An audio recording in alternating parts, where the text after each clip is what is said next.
Hi, Veena. How are you? Hello, Ofer. How are you doing today? Doing great. Thank you. So welcome to Results Mastery Coach podcast. And Ofer, this scenario that we are seeing, that we are looking at, it's just absolutely beautiful. And it's thanks to Villa, which is your latest invention. You and your team have built this virtual reality platform in which we are meeting today. And it's absolutely breathtaking. I can hear water, a stream in the background. And where is this? Just if you don't mind, Dolomites. walk us through. Dolomites. Yeah, you're in the Dolomites in northern Italy on the border with Austria. And it is absolutely stunning, breathtaking. It's there's snow on the mountain peaks, and yet we are very, very comfortable. Yeah, absolutely. One thing that's really nice, I don't know if you can show around real quick, the scenery, especially back there. There's a beautiful peak. It's important to remember that we're in a real place. This is not an invention. This is, or a fantasy. This is the real deal. Right. So, Ofer, you introduced me to Villa just less than a week ago. And to be honest, initially I was a little skeptical. But the minute I put on these headsets and visited Villa, I was just like, whoa. And it is really a unique experience. And like Carl, your co-founder, mentioned, it gives you a complete immersion into what we are doing here today. When I'm talking to you, it's like an immersion in the surroundings as well as in the conversation. And in addition to the beautiful scenery, it is also a wonderful way to interact with people. So I'm enjoying this, just blown out of my mind, and I'm enjoying it thoroughly. Why don't you share a little bit with us about what is Villa about, and also the origin story of Villa? How did you think about this, and how did Villa come into being? So thanks, Veena. The story goes like this. We are 3D creatures. And as 3D creatures, if you really step back and think about it, we got addicted to a 2D world. And that 2D world does not give us necessarily an ability to have a multisensory experience that we have as human in real life. Corona happens and puts us back all working remotely. And it became very evident that the next evolution of where reality could go and maximize its potential for tech employees, for tech workers, for the entire industry is in 3D. And VR lets you have that. A lot of people are wondering if this is something in the future, sometime in 2030. And you'll see right on our website how we explain this is that we bring 2030 technology already into 2021. And so unlike most people that would assume that this is not possible, or even when they see it, they still doubt it's possible, we're here to demonstrate that not only is it possible, but it's possible today. It's an immersive technology, and it puts you in better situations than in real life. For example, you and I happen to be in the same part of the world, in California, in Northern California, not too far from each other. We're even both in Silicon Valley. But how else could we just hop into the Alps, right? Absolutely. And so what we've built here really is a creativity platform, if you think about it. Very true, Ofer. So you mentioned how we are here in the Alps. Now, while at this time when we are talking to each other, we are remote. You're in your home, I'm in my home. But even when, let's say, we are in a meeting room, this experience is so unique and so mind-boggling that I would way prefer to meet with my colleagues, my coworkers, or my clients in a VR world like this, where you can experience a much richer way of interaction, in the sense that the ambiance is wonderful and the immersion in this ambiance is absolutely mind-boggling, and breathtaking as well. So you're right, it does give a unique experience to the interaction. So Ofer, Yes. Tell us about how you first thought about VRCast, because you talked about how we are 3D creatures, but you also spoke a little bit about the pandemic and the Black Swan event. Give us a little bit about that. Oh, yeah. Yeah. Thank you so much for reminding me. And sorry for the hopping around here. I'm engaging something that we found a bug here. It's funny. Just a side note, one thing that we love is that bugs in this world, sometimes they're cool. This one is not cool while I'm talking, I'm hopping around. But sometimes we discover really funny things, and then we actually maintain them. But back to your amazing question. So Corona is a black swan event, right? It happens in this case, I think, what is it, once in 100 years, technically, historically? Yep. Black swan event, there's a book about it, and it's an amazing book. He's a Lebanese macroeconomist. And he talks about black swan events, and a black swan event is something that nobody expects and nobody's ready for, and it suddenly hits you. And what black swan Corona does is it forces an entire world. Today, our little village is, 8 billion people worldwide, slightly more? And this entire village got struck with this black swan event, and it's causing everyone to have digital acceleration. So instead of taking things 5 years, suddenly we have them 5 years earlier, right? And a black swan event forces innovation like this to just become a lot more mainstream and faster. So there's still a long ways to go. I still daily bump into people that go, I'm not sure if this is possible. Even when they experience this, they still doubt. And we're like, what do you mean you're not sure it's possible? It's like, we're inside this. Is this a fantasy? Oh, I'm not sure if my employees are going to understand this. It's like, really? But you understand it. So a lot of people, what happens is we have this dissonance in our brains, right? And as we all know, this has been going on for years, right? But humans, we're separated into different buckets of readiness for technology. And there's the early adopters, and on the other extremes, there's the laggards, right?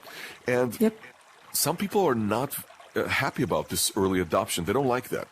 So I'll never forget, I always tell the story of the iPhone. When I was doing my MBA at Duke University, I walked it was back when Blackberries were rampant. Everybody had a Blackberry, I remember right? that. Yeah. And as MBAs, people were like, Ofer, what are you thinking? It's like, what's that iPhone? It's with that software, with that keyboard. And I'll never forget, I got mocked. Oh my God, it was hilarious back then. It took 2 years, and then it took off. Even for a company like Apple, it takes 2 years. And the jump to an iPhone is, let's say, not as drastic as the jump into this.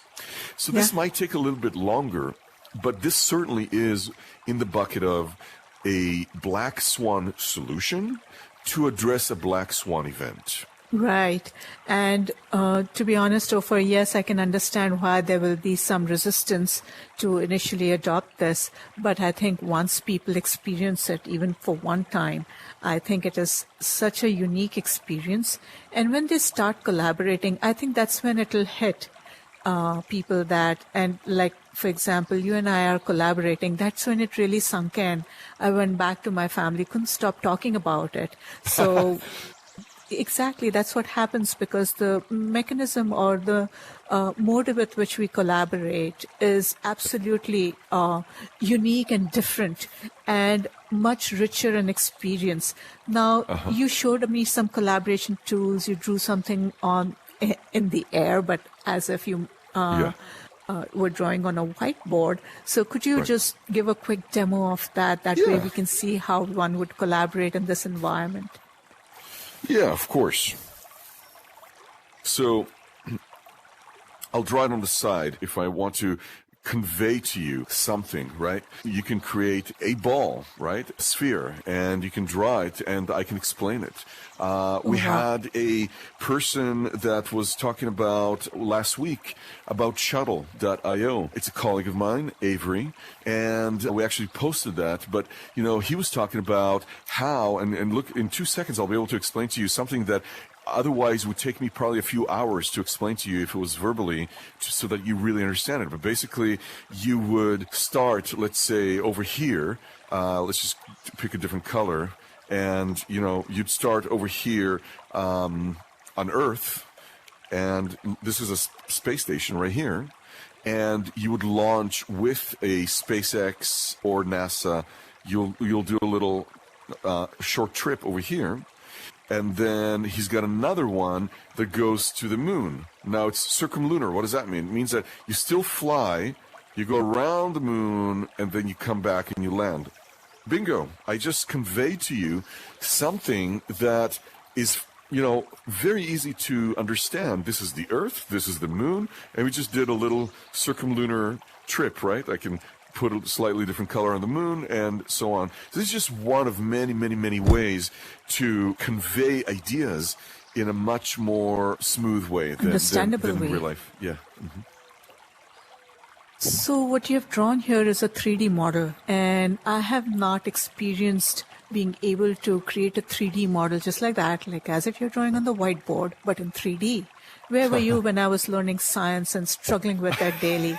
This would have been so handy. So this will just take, That's funny. EdTech to a whole new level, looks like, right? This is absolutely wonderful. Exactly. So now, yeah. Ofer, go ahead. No. I was just going to say that it is, for us, it's almost like second nature by now. But you're absolutely right. It's like, this is one of those things that they go into the bucket of superpowers, because you actually cannot do this in real life, right? In real life, you can't just draw in the air. It's not possible. And now you can. And this is one of those things that it's a leap in our ability to be more productive, because we're 3D creatures. We're not 2D creatures. We got adjusted to a 2D world, but that's not necessarily the reality that best exemplifies our way to communicate. And so it's an interesting philosophy. Now, here's what I'm thinking when I'm looking at that. Let's say I'm a city planner. Not that I am or I know much about city planning, but I could just draw the city, right? And I can create, let's say, a whole bunch of houses and the library and create some roads, etc. And, I can demonstrate the plans so easily instead of, creating a model, just using some markers, different colors, etc. And I can get the concept across so easily and quickly that I can't imagine doing that in real world at all. Yeah, exactly. And I'm sure that over time we'll give you more and more tools to make that even more realistic and to fit more your imagination. Right now it's sort of limited to the marker, but there's lots of things that we're working on already that will make that, what you just mentioned right now, even easier. Correct. So I can completely see how teams can come together and collaborate this way, or you could have a one-on-one with your team members, co-workers, and just chat. But you also mentioned the cafeteria concept. Explain that a little bit to me. That's really intriguing because we are missing that in this virtual world, the cafeteria. Yeah. I'll start with the end. The cafeteria concept is serendipity. So we spoke to a lot of executives. Everybody wants serendipity, the ability to not plan and still bump into somebody from your organization. So we're enabling that today on Villa. Everybody gets an area for serendipity where you just bump into people. And the concept there is, one thing that Corona did take in a bad way is that it took our ability to bump unintentionally into people. And so it's really important to enable that, because think about it right now. I want you to think with me about another concept simultaneously. There's this concept that a colleague of mine mentioned, and he said it like this. When you meet on Zoom, not only is it not serendipitous because you obviously plan it, but it also means that you're meeting and then you're working, right? For many people. Now, of course, pairs and so on can do work simultaneously. But I think what this person meant is that you meet when you're talking about, high-level meetings to plan things out, and then you go and you do things. Here, we're moving into a concept of meeting while working at the same time. So it's like in real life, because we're giving you the ability to do work, to collaborate between teams or between people and work while meeting. It's a whole new concept. Again, if you think about the stock market from a macroeconomic perspective, then after Corona, we're seeing a lot more productivity, because individual productivity, in fact, did go up when people went to work from home. No more traffic, no more wasting time, no more going from place to place, or even, costing a lot of things on campus. Toilet paper, food, all those things have been eliminated. So the stock market is shooting up, right? With this kind of stuff, you go even further in that direction, right? Because now we can work and meet at the same time, and we still didn't have to have any commute time. So now back to the first mention of the one-on-one. On the one-on-ones, I want to ask you one thing that you and I discovered the other day when we were chatting is just how relaxing this is. And it's not just because of the environment we're in, which is obviously a big contributor, but it's also because humans have cognitive overload in video. When we see the one thing that we're afraid of the most is eyeballs. Right? We're afraid of eyeballs as humans. We're afraid of eyeballs more than we're afraid of death, it turns out, right? So it's interesting because we still need eyeballs and we love eyeballs, and it's not coming to replace video conferencing at all or in-person meetings. But having this as a balancing act for that occasional one-on-one, so maybe 1 week you'll have a one-on-one. By the way, when I think of one-on-one, and I'm thinking about a boss and a report, inevitably there's going to be some criticism going on in there, right? Or some things that are tough to talk about. Well, this is an environment where, or for example, if you're my career coach, you're going to tell me things that I may not want to hear, right? And the ability for me to have space, for me to have space for you to tell me the hardest things here, I think I think I'm more open to receiving that kind of stuff here. What do you think? I couldn't agree more. I feel that the environment and the ambience, it is very calming to all your senses. There's some background stream running, and that just provides another level of calmness to you. We are sitting near a fireplace, and that helps us relax a little bit more. These are all things we associate with the outdoors, the Alps, associate with being outside and being on vacation. So when we are talking, it becomes more of a conversation rather than reprimanding somebody during one-on-ones, just like you said. And for example, if you think about it, when I look back, the best creativity I get is when I'm either in a coffee shop with some background noise, children playing or people chit-chatting, or beach when you can hear the waves, etc. So in that respect, these environments have a lot to do with our presence and our feeling when we are talking. The same conversation will be much more relaxed because the ambiance brings in a unique set of experiences to the table. Yeah. And I think that is what I'm enjoying the most. Yeah, me too. And that is exactly the intention of why we do this. And that said, we also have meeting spaces for those people who prefer to have a conference room or a whiteboard or an ability to close a door and have privacy, right? So if you wanted to have a breakout room. So that's why the name of this application is called Villa, because everybody gets that villa.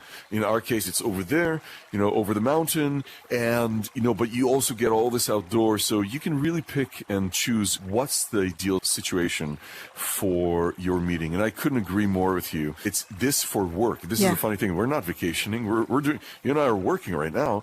And it's fun because this is what work is supposed to be. Work is not supposed to be this annoying thing, right? Like if you and I right now had a Zoom, to be honest, I'd probably be a little bit kind of like ticked off if I needed to, like, on a Saturday do a podcast. It would still be work, right? Or even if we did it just voice only, it would still be, kind of. I actually, this is actually inviting. This makes me not feel like I'm working. I'm happy. I'm satisfied. Yes. And you probably get me at my optimum as well, right? Because I'm showing up here with all of my senses. And that's what you want. You want to hear me at the peak. And what we call this superpowers, right? So I'm going back to a story. I put a blog post. I'll send it to you afterwards. But when I was a little kid, I was crazy about things that flew. And I was 5 years old, and my dad buys a tray of chicks. My dad is a zoologist, and we were back in Israel, and he wanted both of us actually to just, see nature, understand nature. And so he built a chicken coop and told us, hey, play with these chicks and learn, right? And the first thing that I asked my dad is, it's got wings. Can it fly? And my dad said, of course not, Ofer. This is a chicken. This is a chick. It'll become a chicken and it'll hop around. It can't fly. It's got wings, but they can't fly. No. And that's where, right there, I decided I have the same character today as well, by the way. Nothing's changed. But right there and then I was like, of course it can fly. So I took that chick, and here's a little chick. And I take that little chick and I hold it and I drop it. And the chick flies. But with time, the chick flaps its wings until the chick learns how to actually fly as a chicken. And my parents would have visitors on the weekend, and there'd be a big tree, and the chicken would come and land right here. And they'd be going, what was that thing circling the skies and landing and landing on it? What on earth was this? And they would go, oh, that's Dluya. It's Ofer's chicken, because that's how I called her. I called her Dluya.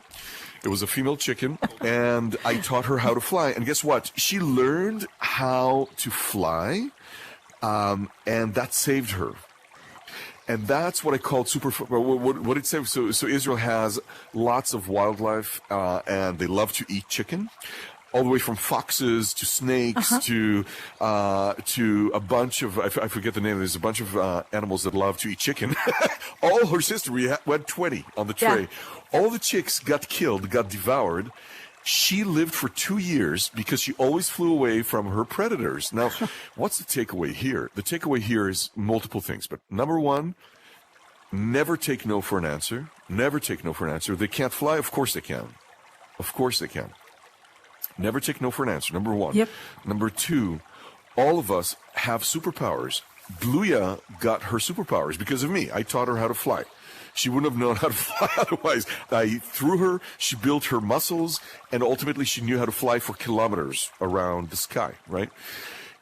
All of us have that capability. I put a blog post about it.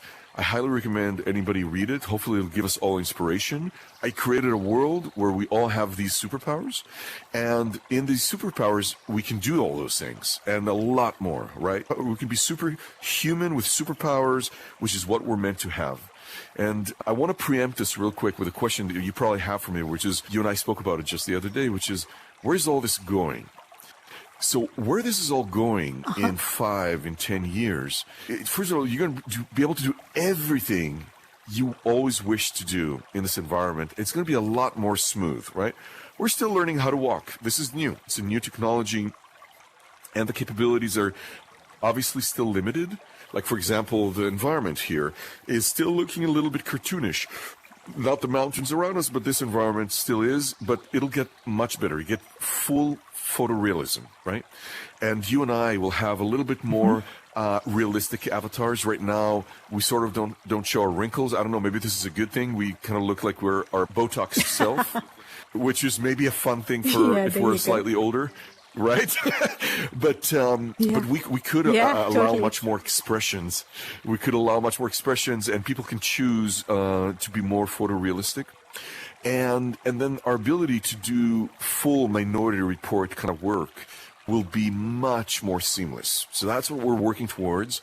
The future is, first of all, the present is already amazing, but the future is even more amazing, right? Yes.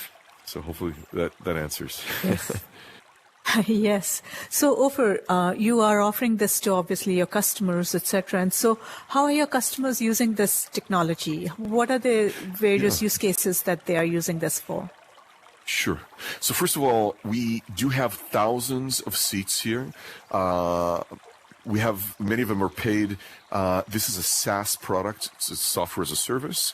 And we highly recommend this for any team. If you have more than 2 people, you're a fit. If you're a large org with tens of thousands of employees, you're also a fit. So it's for all types of work situations. And to answer your question, our users right now, on average, use it for about an hour. So it depends on which team you're looking at, but it's significant. Most people use this for definitely for offsites, definitely for happy hours, but also for one-on-ones.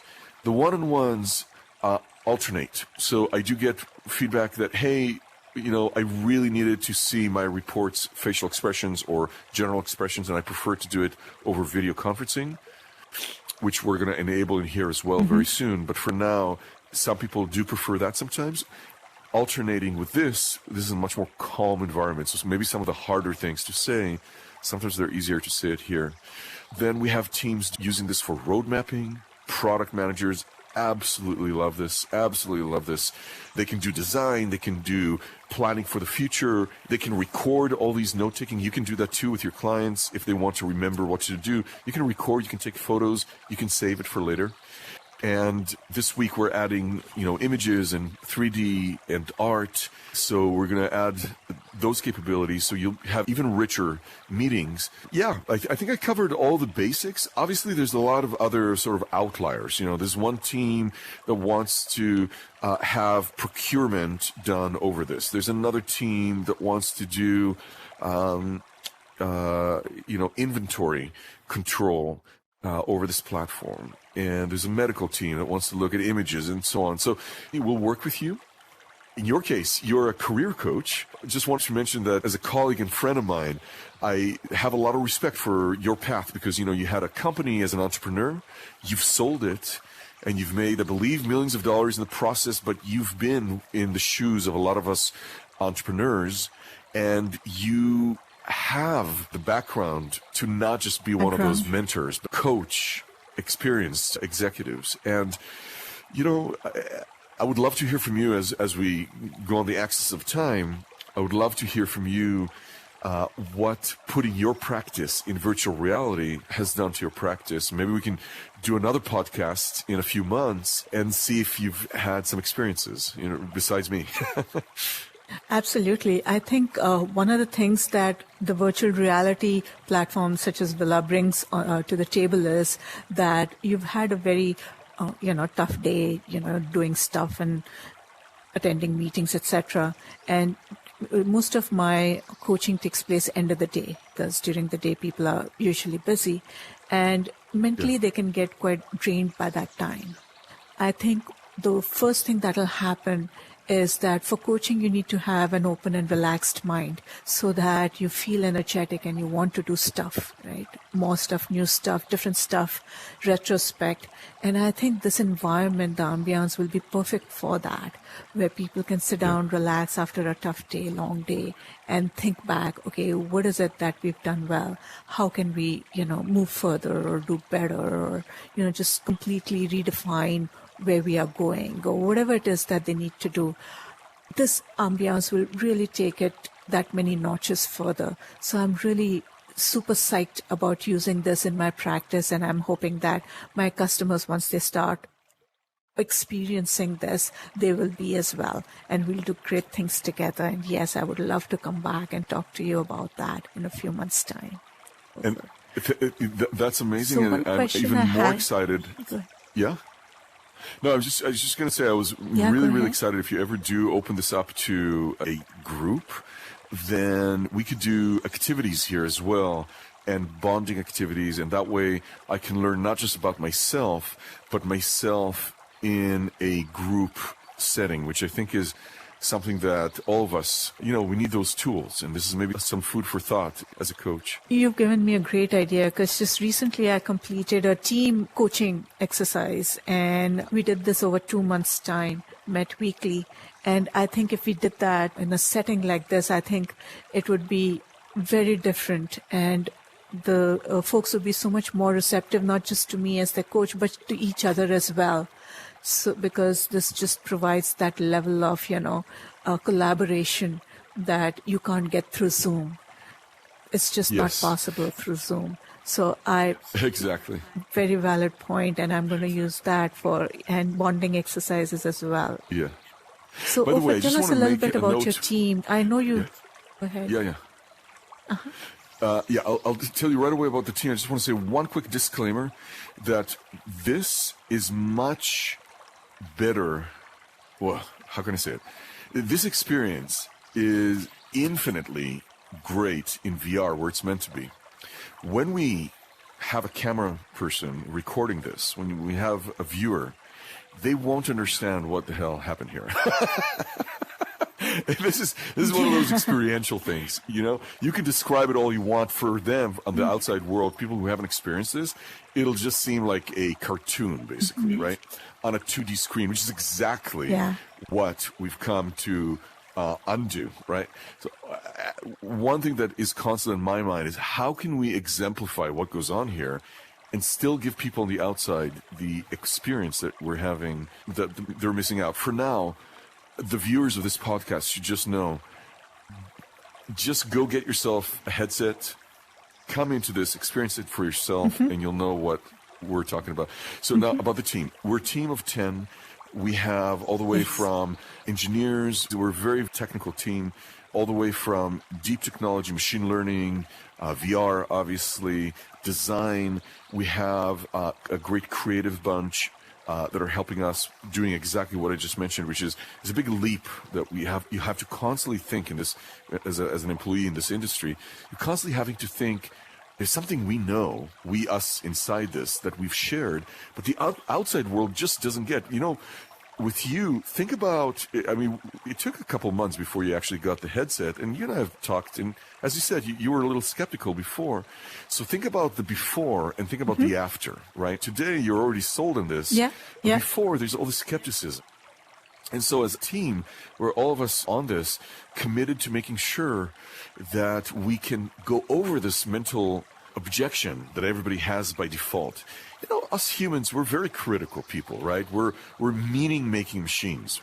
Yeah. And the meaning that we make oftentimes is not the optimal meaning, nor is it representative. You know, just an example, you know, for years before I went to Australia, for years, I was convinced that it's just a country built on a bunch of felons, which is their history. And I had this image that Australians are, I don't know, I really thought they were all like Midwestern people, right, here in the U.S. I thought that, for some reason, I was stuck in that image. And then, this is years ago. And then I flew over there, and I went to Sydney, and I was blown away. I couldn't believe how cosmopolitan, their food, their richness, right? Now, I had this opinion. You couldn't change my mind about that opinion before I went there. When I went there, I suddenly had a wake-up call, which is going, geez, it's like the opposite of what I thought, the exact opposite of what I imagined. They're the most sophisticated, at least in Sydney, you know, culinary-wise, people-wise, philosophy-wise. I highly encourage people to drop all their opinions. Drop them. Just get rid of it.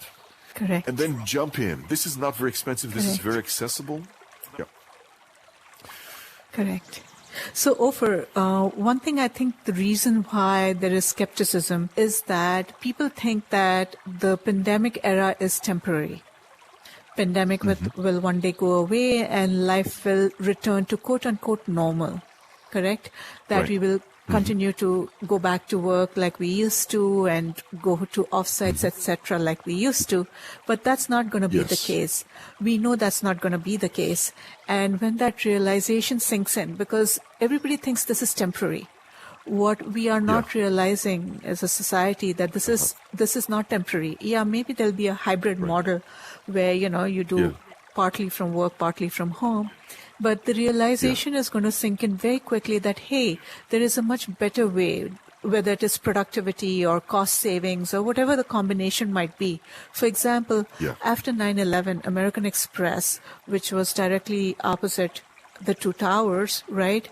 The first thing, I mean, not the first thing, but after a couple of years, most of their employees who were working in the tower over there were working remotely because a realization came into being, because during that time, the period of just like the pandemic, they enabled people to work from home, realized that this is a way better way to do work. So as the realization sinks in, this becomes a better way than what we are used to now, the Zoom calls or the phone calls or just online collaboration. People will realize we're never going to go back to having those huge conferences or offsites. And occasionally that will happen, but this will become a much better way. I mean, I'm looking forward to the 3D modeling that you just did, the collaboration, the richness of that cannot be achieved in real life. So this will become a better way. And I think the day, or rather when people start realizing that this is a better way than in real life, I think that's when people will start adapting this in big numbers, like how the iPhone wave took over. Just like that, I think this will happen as well. Yeah, and I want to just emphasize a few of the things that you mentioned here. So we don't know that we're not going back, but I agree with you that it's not likely we'll ever go back, because one of the things about humans is that once they learn better ways, they usually don't want to go back to the old ways, right? They want to we're constantly improving ourselves as a society, right? And whereas for those people who are living close by to other people, even after the vaccines and they're feeling great to socialize, I'm not convinced that work that is based on geography is the way to go, right? In fact, like for example, us, obviously we're a remote-based company, and we've got people all over the world, in Finland, in India, in Israel, in the US, right? And that richness of being able to meet people without the geographical restrictions is fantastic. I noticed that a lot of people, especially introverts, in a paradox, they actually do miss the in-person going to work because they want to be entertained in a way, right? Because they can't do it for themselves in their real life. So some portion of the population will continue to want to go physically to a company just for that. And that's fine. I think people are predicting that, I don't know, anywhere from 10 to 30% of some companies will continue to go to work. I think companies that are forcing their workforce to go physically are making a big mistake. This went down in a bad way with Marissa Mayer years ago with Yahoo, who made a lot of noise around having to force people to come to work, and it flew right back in her face where she realized that it's not factual. Let's set things correctly, right? Some things are physical, right? But this solution is not for those. For some it is. But a lot of things that we do can be replaced and can be optimized. And this is where this environment comes into play. Correct. Now, let's say you're having a team meeting and your team is dispersed around, let's say, 4 to 5 cities. Why not meet this way? This is such a more richer way to meet rather than doing a Zoom call or just phone call, conference call. We went from conference call to video conferencing, right? Yeah. It was a better, richer experience, and this takes this to a whole new level. So, and there will be global teams. There's no way around it. My husband's in health tech. There's no way around it. And in US alone, they have like 6 cities that they are in, and this is just a small to mid-sized companies. So imagine large companies such as Google and Facebook. Their teams are worldwide, and this is such a better way. And especially those teams. Yeah, and I hope this podcast reaches some of the execs in those large companies, because they really should consider doing this. Like, when you're talking about such behemoths, such large companies, it sometimes wastes 30 minutes to go from one side of the campus to another on a bicycle. Now, somebody might say, but I want the old world. I want to be able to exercise. Great. It's your job as an employee. It's your job to go exercise yourself. Go outside. Go do workout. But don't eat time. Don't waste time unnecessarily. And there's no excuse right now. There's no excuse for going from one side. Oh, because you want the social side? Go have a social life. Have a social life. You can have it here. You can have it outside. Companies are not supposed to be a place where you're supposed to just go and have only a social life that's physical. We're way past that. One thing that we noticed here is that first of all, you can have a social life here. Secondly, you can have it in a much more inclusive way, because you're not forced to just have a social life with your geography. You can go worldwide. And third is that you can have a hybrid situation. I think that's where we're aiming, right? Into the future, we are taking into account that some people do prefer to go to physical workplaces. And then, you'll be in building A, you'll go here, and you'll meet the other person in building B. And then you'll meet other people that are going to be in Tahoe, in Miami, in Iceland, in Auckland, in wherever they would want to be. In California, exactly. But they'll all meet in the same place. Yes, it's democratic. Think about this. This place here is a place that you'd have to pay about $5,000 to go to.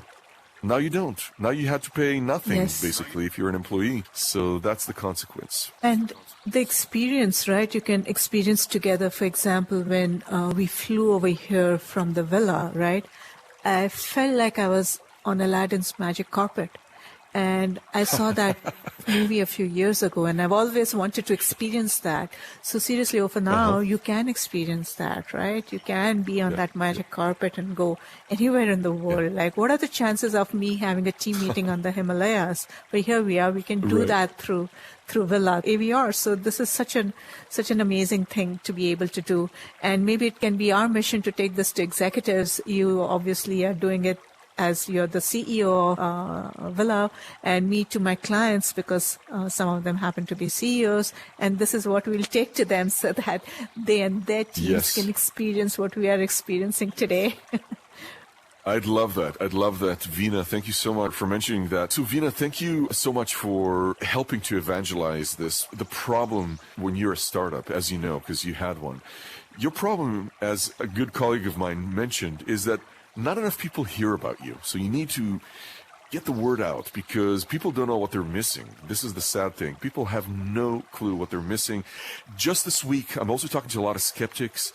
And even when they go in here with this, they're still going, oh, but this is great for me, but I'm not sure about somebody in my company that I think might be a technophobe. And I tell them, relax. Don't worry. Just like you discovered it for yourself, the other ones will also discover it for themselves.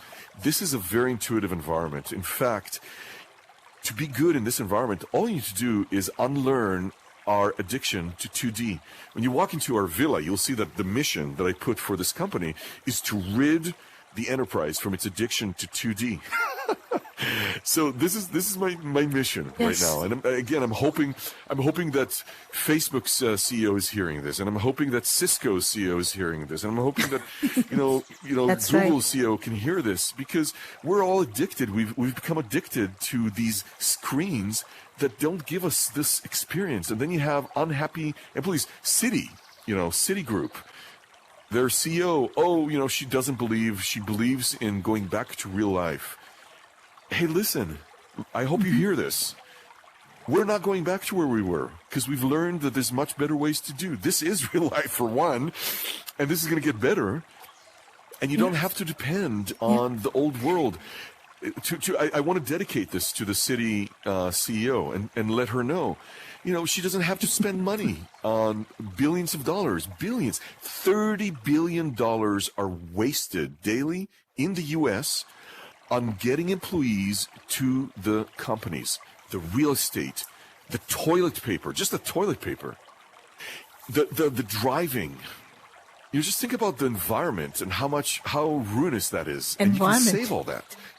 Bingo. Right? The food that it costs in all these companies that people have come to rely on. It's like people, and you'll hear the CEO, the employees saying, "Hey, but I missed the 5-star hotel." No problem. You'll still get that in your house. Go put yourself in Colorado, in the beautiful Rockies, or wherever you live. If you want beach, go to Miami Beach. Absolutely. South Beach. Right? It's up to you as an employee to choose your spot in the world. And this is the beauty of this, is that we enable you to have everything you had before, but a lot more. Exactly, Ofer. And as the form factor of this technology gets better, we spoke about it, as the headset becomes lighter, easier, and becomes just a lens, right? It's happening. This becomes the de facto standard. This will become the de facto standard. There's no two ways about it. It's just a question of how long it takes for people around the execs to realize that, hey, there is a better way. They needn't try to bring employees in and all the traffic that they fight every day. And what's another great thing about this, Ofer, is the working parents, right? Those who have young children are so stressed all the time, because they have to take the children to daycare and then rush to work, rush back to the daycare to pick them up. And it's really stressful. I have been in those shoes, and more than the physical activity of going to the daycare or going to school, it's the stress that, I got to be there at this time, etc., etc. That stress can be really detrimental to both your personal as well as your work life, because I'd be in the meeting not paying attention because I have to leave in the next 10 minutes. So those kind of stresses go away, or at least drastically reduce. So I'm really looking forward to this becoming the new normal, and where people adopt it in a big way. And you're absolutely right. This thing is ultimately good for families, and it's good for your balance of work and life and family. And this blurs the lines between work being annoying and over there, and this is my personal life. It blurs it in a good way. It blends it. It's still your responsibility, as you explained. It's still your responsibility to have your quiet space, so you don't have, kids yelling in the background or your family distracting you. But at least this gives you the ability to then attend to your family without having to spend 2 hours while you're driving away from the kids. So yeah, I do think that this opens a lot of opportunity to make our work-life balance even better. I think this gives a message of hope to everyone that maybe if you think about it, maybe Corona gave us a gift. This is we all know what the bad side of Corona is. But we can also look at the positive side. Yeah. The positive side is that it gave us 2030 today in 2021. And that's what I think, if there's one thing people can take out of this, it's that this is what happened here, and it's yours. And it's very accessible. A lot of people say, VR, it's expensive. I can't have... No. If you're working in technology, it's cheaper than groceries, okay? And it's accessible. And just like you got your BlackBerry before, or then your iPhone, you'll get your VR headset, and later on it might be AR, or it might be VR and AR, or it might be Lens. You'll deal with it. You'll recognize all the benefits right outside the box. My job is not to sell you the VR headset, but I do need you to have it so you can come join us here. And otherwise, Veena, it's been a total pleasure speaking with you. I always enjoy having these conversations with you. They take a whole different tone here on Villa. It's memorable too, right? It's an uplifting experience. Correct. And one unique thing you can do here, which you cannot do on Zoom, is shake hands. Exactly. Yeah, there you go. I can actually feel the vibration from the... Exactly. It gives you the physical touch without... which is not possible in Zoom. And even though we are remote from each other, we can still experience that using this amazing technology. So, again, mind blown. It is. It really is, I have to say. So, well, thank you so much. And maybe if you want, let's fly back to the villa together. Oh, some snow, why not? All right, I'll follow you. Did I come? Hi, Veena. It almost feels like a team bonding. That's why I really do recommend bringing here your teams. If you can set up, just from my perspective, what would bring me a lot of value is if you were able to bring together a phenomenally highly experienced team of CEOs, for example. Then we can all share our experiences together, learn from each other. You'll be sort of like the orchestrator of the whole thing. You'll decide what kind of things we do, all the way from flying to going to the lake, doing activities. If you had something like that, I would go once a week, and I would certainly pay money for that. Maybe you can make it more cost-effective as well for people. And then you still want to do one-on-ones, but if you can do a team, and especially if a team can grow together, it becomes a completely new experience. So yeah, I'd love it if you can pull a bunch of people together. Please invite me, because I'll be the first to sign up for something like that. For me personally, it's even more attractive than just a one-on-one. I can then learn from not just you, but also 5-6 people.